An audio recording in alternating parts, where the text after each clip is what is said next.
si te in TikTok kan mi to ra zir a thiam le tok chỉ bày biết ủa hay với lại chút chiếc sau căn hẳn chọp bây giờ nghe nó có đâu có ta chung à anh nãy tè mấy nha cà phê tè hậu anh nhỉ anh sao mà nó cầm phun anh nào ôm cái gì cô nó cần nó sắp phải đi cho cái thằng gì lo đâu có chẳng đâu là nhưng mà trên lầu đụng lệ cái thằng sẽ mặc đấy tổ cái thằng không cùng sao đi cái này nha các bạn phải chẳng hết như chúng mà thì Sunday lại nè anh leng sụp mấy đằng có ấp hun tới hiện môi xía còn ba tới hiện này nở bốc xía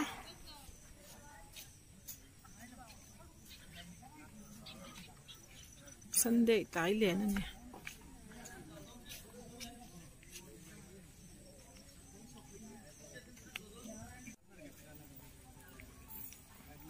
cần hôi qua lên nghe còn ba tên là nó tục thì ba cho anh mình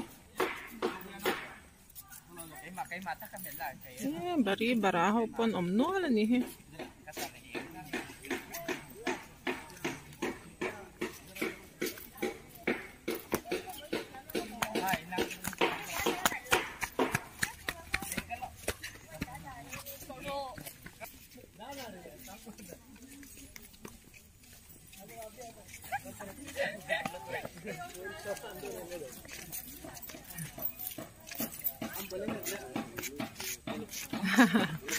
Pero het la man bai kan bakal kwal tho ti la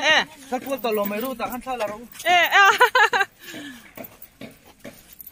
an khar to don ni kan kal tlai to kan ni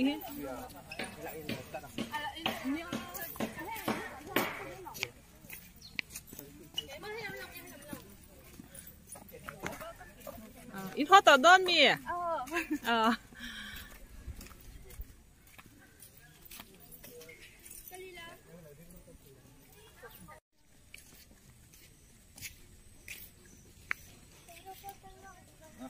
nọ min tiệm cái nằm đấy mình lâu về anh lâu khát mình to đón xe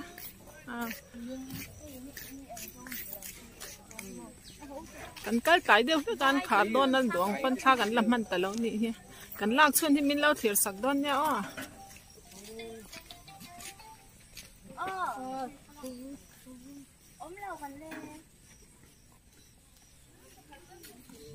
nằm về nhà thì là cho mình dâu ra mà cho môi về tắc này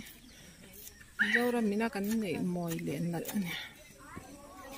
mình môi liền nằm cái này về nè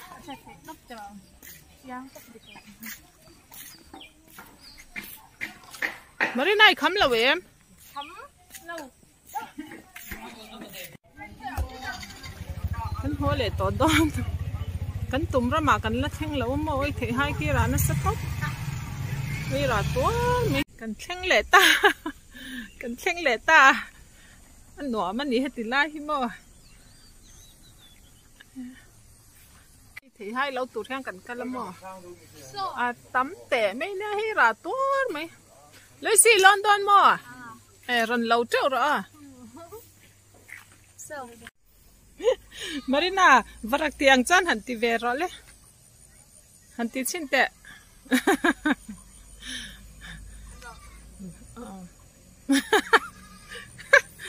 thấy bé mấy nè mặt này thì nó có đâu rồi chú Quảng Châu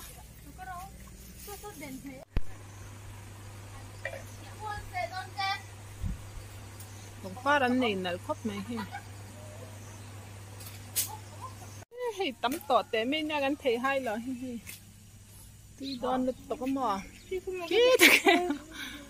po lót chơi mò lâu lâu treo đón thế nên mình lúc clip có hay đó chung à khám bé cả khám cái đá đấy ni lâu tầm mana cần kal harash mình đang ở đây cần hàng kal lệ bốc xe mà thì po thì anh là chun dâm lâu hay chun dâm treo to anh xem rồi hôm nào cho anh in khel zo khan na chen hal mấy thế đó nè hôm nào lấy xin kha lãng anh ulu khóc mấy á à cái khét lại nè em ấy bảo cái con chầu con cái thui về để mình nha hay cái lót mấy vừa khi lòm tóc hi ha ấu bắt tón gì hi treo tới hi nở tóc ơi ai ha nọ mà tỉ tóc nọ miếng tỉ em là có rồi hết tất cả lằng u anh nọ mẹ Excel là trả lết làm việc rồi lết mình can xe đâu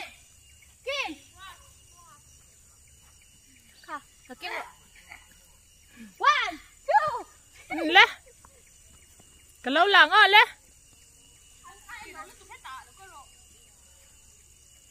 lê 1 2 3 tụi nghe tán giặc dầu lấy xin nghe Marina tán giặc dầu nuông anh nuông ni sa to bốc xí là ba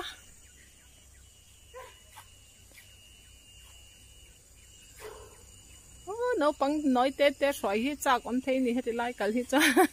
xoài tour cái này về đó sẽ lấy cái nấu té về khăn thì mấy bốc xí đi hả em khá rập chào bất thề chào tốt mi hành lùm phê tép Marina lùm té hành mua về rồi đấy xuống ăn đã đây ăn cả tiếng phi cái gì anh ôi bạn fit em ôi bạn fit big lắm mày chào tè đấy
có mấy gì đó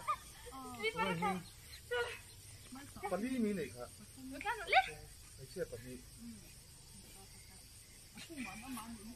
ít bao bữa rồi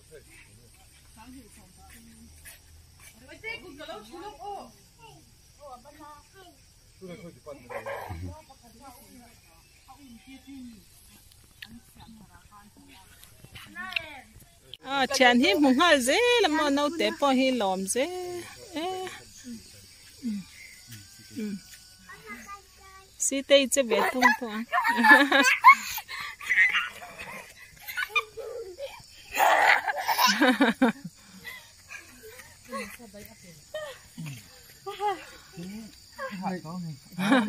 hạt cho đi đâu hả lúc tụi con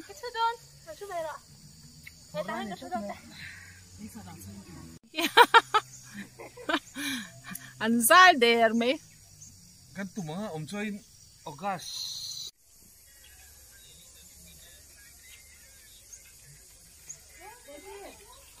si tên TikTok cái mi tổ ra zero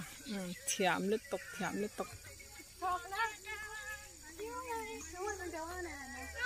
anh đi hít chun đi dậy mấy nhà mò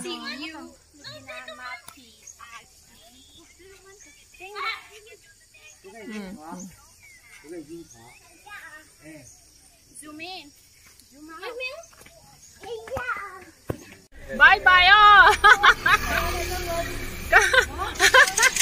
cái mình lụt đầu mấy à in khoai là em ấy thấy hay đủ vém thế thì lại hiang cắn nôm lệ toán nè cắn nôm nó hiện lâu sẽ thèm cắn nôm nó hiện lâu sẽ thèm thì nòm cắn lát thì xuân dâm dễ ta vậy in chân đâu bằng hậu cắn hẳn vả xóa bụi nè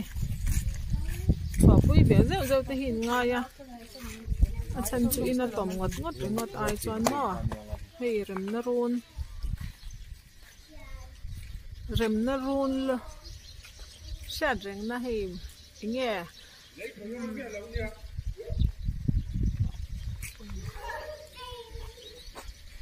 mà ta để thán mua là cái con cũng mà xe lâu lụt thì lâu mua anh nuông hết mình phải lại tăng cho anh nuông mình gì ôi anh này lướt tục ôi ha nuông đây ấm môi khóc này he cái là qua là nghe trả sốt lại được mà sốt nó anh đó ôi là lướt tục Marina yên nè anh là giá ha ôi tú nào lấy xí anh post về liền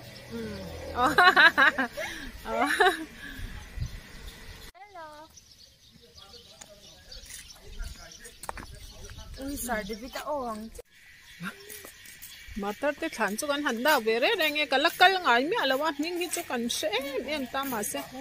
cả lâu lắc tỏ về đấy đang lâu với cho hệ hun râm trang mà sẽ lụt thể khét lâu mấy thì anh hẳn đào về đấy đây nghe